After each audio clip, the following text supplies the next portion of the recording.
Hello and welcome to the first ever Write Drunk, Edit Sober video. This is a new series I'm doing based on a quote that is apparently misattributed to Ernest Hemingway.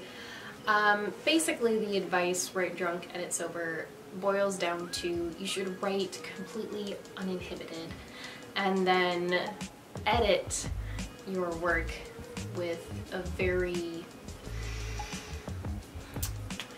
an eye that's very picky. You should really comb through your work after the fact and make sure every single word, every punctuation is exactly right. But we're gonna take this literally. So,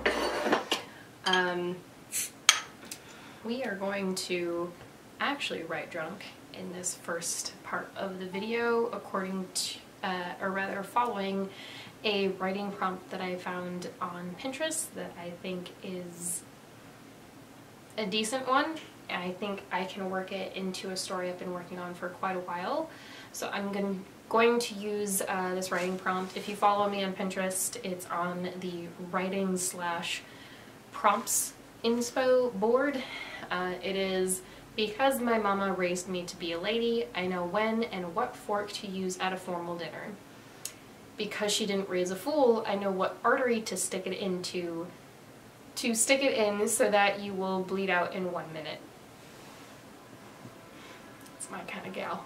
My mom makes the joke, and has for a while, of the fact that I can shoot a deer, gut it, cook it, and make it into a dress. Because I know how to hunt, I know how to cook, and I know how to sew. So I think that's why I kind of connect to this writing prompt particularly. So I'm going to write a dinner scene, and we are going to start with this quote, but we are going to change it a little bit. So we're going to change the quote to, I don't want this to be a super southern accent, because the person that I have the scene that I have in mind, it's characters that are traders. So they live on a coast, they're beach, at least the common folk are beach people. They live on houseboats, a lot of them, because the cliffs can be quite steep in certain areas. So we're going to alter it to, I was raised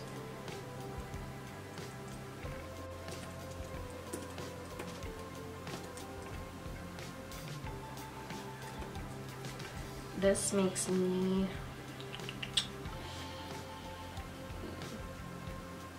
I was raised to know what utensil to use at what function. This makes me a lady, I am told.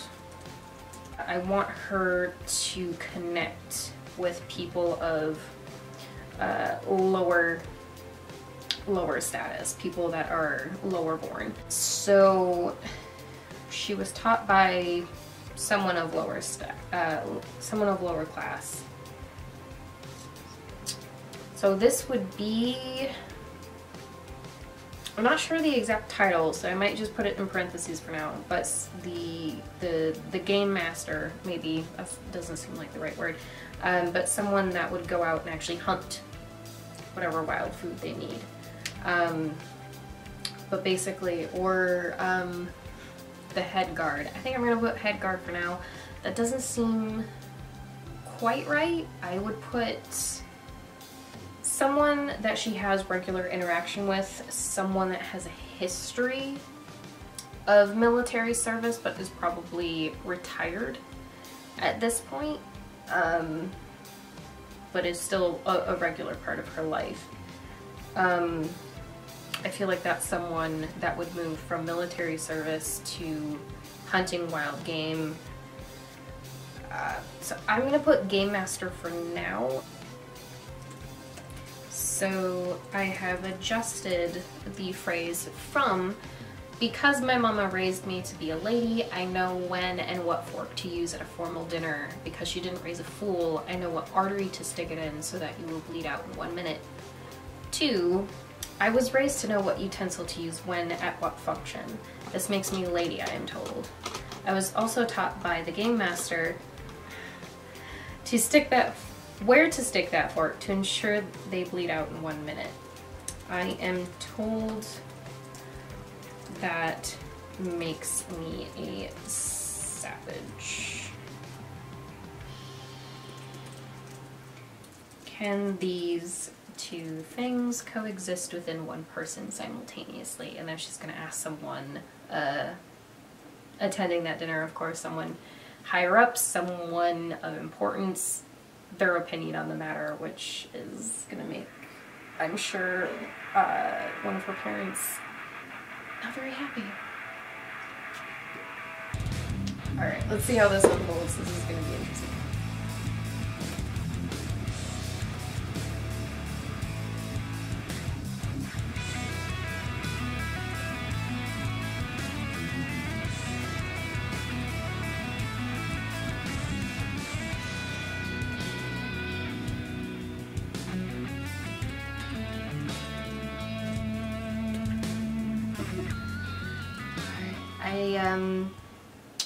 I wrote, I was raised to know what utensil to use at what function. This makes me a lady, I am told.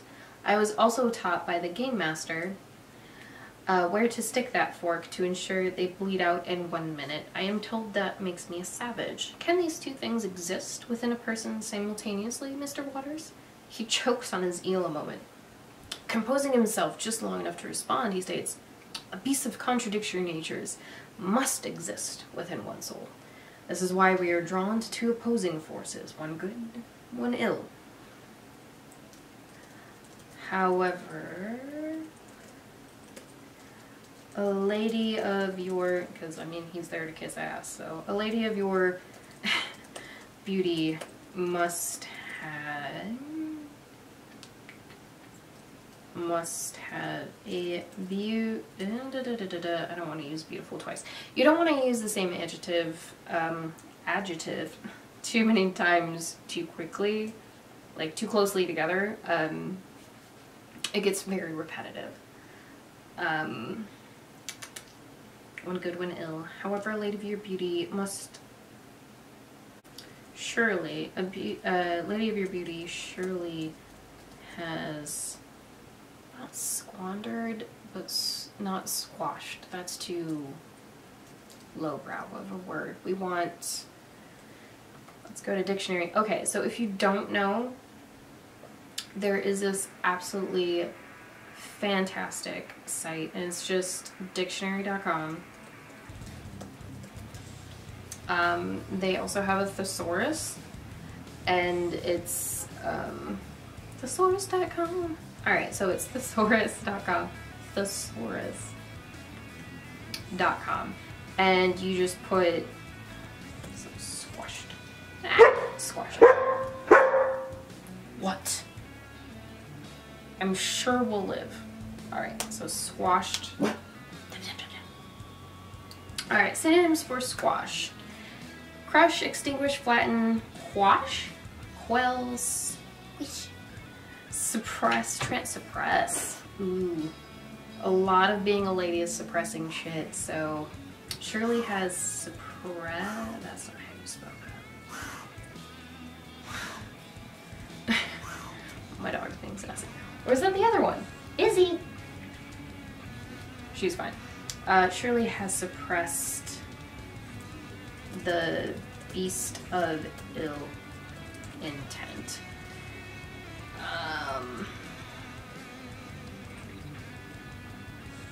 This is why writing takes so long. Alright, so he chokes on his eel, composing himself. A beast of contradictory natures must exist within one's soul. This is why we are drawn to two opposing forces, one good, one ill. However, a lady of your beauty surely has suppressed the beast of ill intent. I am liking the idea of this lady having a very sharp tongue. we'll see if I still think it's witty when we edit this later. But these are people that are very classy. Keep this hair out of my face. See, I gotta keep it down or it looks like poo. Then it keeps trying to get in my fucking face. Alright, would not...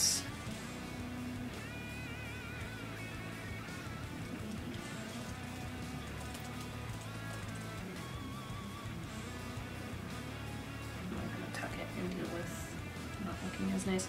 Would not a beast of such nature, again, adjectives. This is where the writing drunk part gets complicated, because it's the coming up with adjectives that are similar in definition. Because I'm trying to think benefit. And we're gonna put benefit for now. I have no idea how to spell facade. I have, what? How is that even a word? I saw English described as mugging other languages and then rummaging through their pockets for spare grammar, and to be honest, yeah. Alright, would not a beast of such nature benefit from putting on a facade of beauty?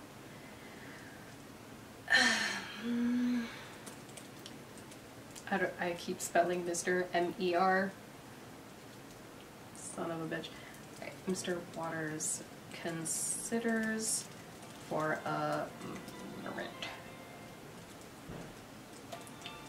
Surely it may. Would... See, I'm gonna say surely again.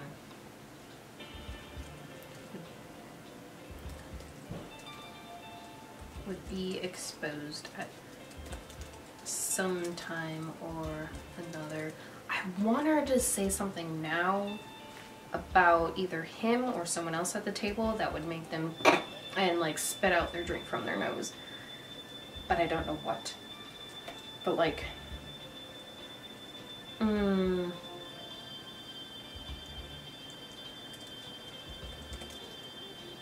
like when so-and-so was found to be doing such an... Oh, that'd be fun. Oh.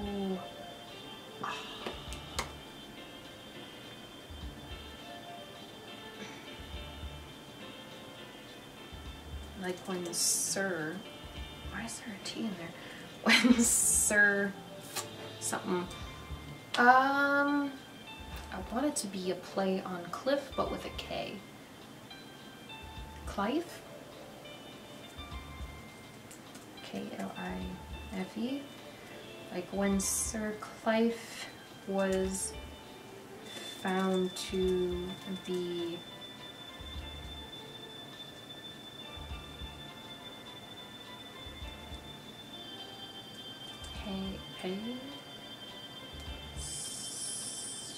silencing his tailor about his relationship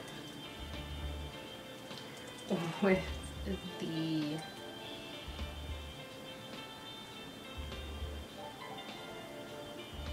button boy? Is that a thing? Could be. I don't know. I mean, I'm making the world up. We could make that a thing. Because I mean, good God, making buttons, especially high-class buttons, ones that were properly covered with the same material as the outfit, and that was a whole job. It's to make them well. If you don't have a Curiosity stream, oh man, I'll link, well, I won't link, but I will put the name in the description box below.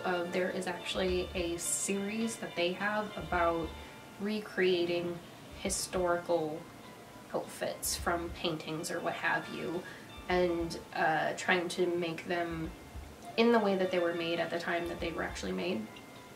And it's pretty awesome.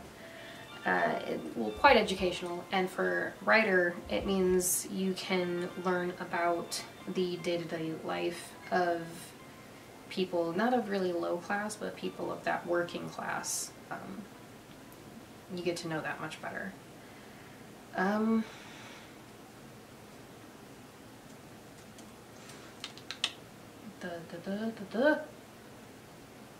I'm gonna say cobbler, just because I know that. I've been to a cobbler a couple times. I got a secondhand embossed leather purse, which I will never let go of. And the glue, because it was so old, started to give way, and so I had to take it to a cobbler to be fixed. And I thought that was the coolest thing, to not only find a cobbler, but to have a reason to go to them and actually get their services. Alright, so would not a beast of such nature benefit from putting on a facade of beauty? Mr. Waters considers for a moment. Surely it may, but such motives would be exposed at some time or another. Like when Sir Clive was found to be silencing his tailor about his relationship with the cobbler. Mr. Waters and Sir Clive have a significant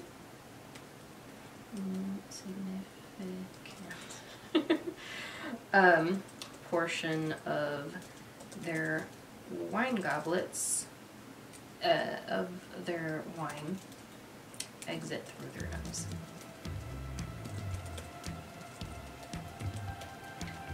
Through their noses. A significant portion of their wine exit through their noses. Alright, so we've been doing this for how long? I mean, I've been doing this for almost a half hour now, and we've got like 3 paragraphs. This is why writing takes so long.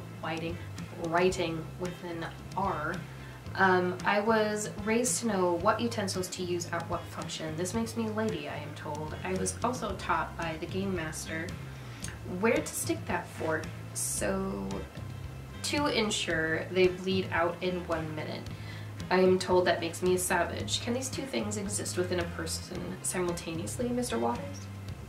He chokes on his eel a moment, composing himself just long enough to respond. He states, "A beast of contradictory natures must exist within one soul. This is why we are drawn to 2 opposing forces, one good, one ill. However, a lady of your beauty surely has suppressed the beast of ill intent. Would not a beast of such nature benefit from putting a facade of beauty?" Mr. Waters considers for a moment. Surely it may, but such motives would be exposed at some time or another. Like when Sir Clive was found to be silencing his tailor about his relationship with the cobbler. Mr. Water and Sir Clive have a significant portion of their wine exit through their noses. Alright, so that's where we're going to leave it for now. And after this transition, we are going to go to the edit sober part of the video. So 1, 2. Alright, let's see what we're working with here. Now, it's actually been a bit since I filmed the right drunk part because I didn't want to, you know, just be able to remember it. I kind of wanted to forget a little bit. So if you are self-editing, that's something that you can do, I'm sure you've heard of, that you just set your work aside for a bit, let yourself kind of forget some of the details, and then revisit it. It helps you get kind of a fresher eye. Alright, I was raised to know what utensil to use at what function. This makes me a lady, I am told. I was also taught by the game master, taught me where to stick that fork. Alright, so 3 sentences in, we have a first mistake. I was also taught by the game master, taught me, but that's an easy fix. I was also taught by the game master where to stick that fork, or I was taught by the game master. No. I was also taught by the game master. So we're just gonna delete that, taught me. Alright. I was also taught by the game master where to stick that fork to ensure they bleed out in 1 minute. I am told that makes me a savage. Can these 2 things exist within a person simultaneously, Mr. Waters? He chokes sure the tenses are correct. Okay, he chokes on his eel a moment, composing himself just long enough to respond. He states, "A beast of contradictory natures must exist within one soul. This is why we are drawn to two opposing forces, one good, one ill. However, a lady of your beauty surely has suppressed the beast of ill intent. Would not a beast of such nature benefit from putting on a facade of beauty?" I really don't think I spelled facade correctly. No, I did not.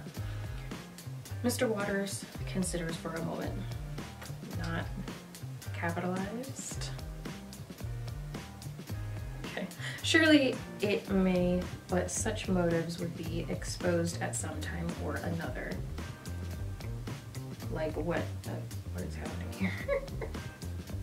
Like when Sir Clive was found to be silencing his tailor about his relationship with the cobbler. That was not capitalized, and there should be a question mark at the end. Having it just as a statement, she comes out a little rough or snarky, but by having it be a question, it can come off a little bit more innocent. So prying him for information instead. Mr. Water and Sir Clive have a significant portion of their wine exit through their noses. I like that imagery. I think I would just add, upon these words,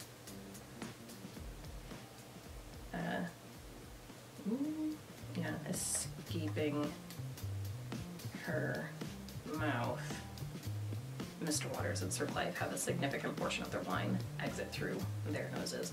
I did use the correct there, so that's good. Alright. Not terrible. 3 sentences in, some mistakes were made early. A lot of it was I didn't capitalize correctly, and adding those couple letters, why touchscreens is a part of something else. Alright. This goes by much more quickly when you're sober. I think that the drunk edit part took like, what, 10-15 minutes or something? Or 20? It was a while. And you have, you know... Oh, I didn't space the paragraphs either.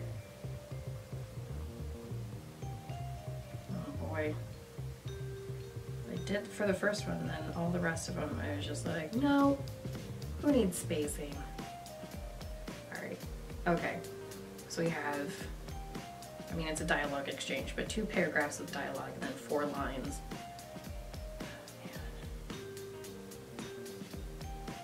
Yeah. So I do find like the jokes and things, the imagery seem to come pretty easily, if memory serves, for the drunk edit part. You know, that last line is a good example of it, the wine coming out of their nose, but it was a little, it wasn't quite where it could be. It's just a significant portion of their wine came out of their nose, and it's, you could do without the first few words that I just added upon these words escaping her mouth. But I do think that it helps keep, you know, kind of that nuance of this is trying to be a classy event. So, you know, upon these words, wine out the nose.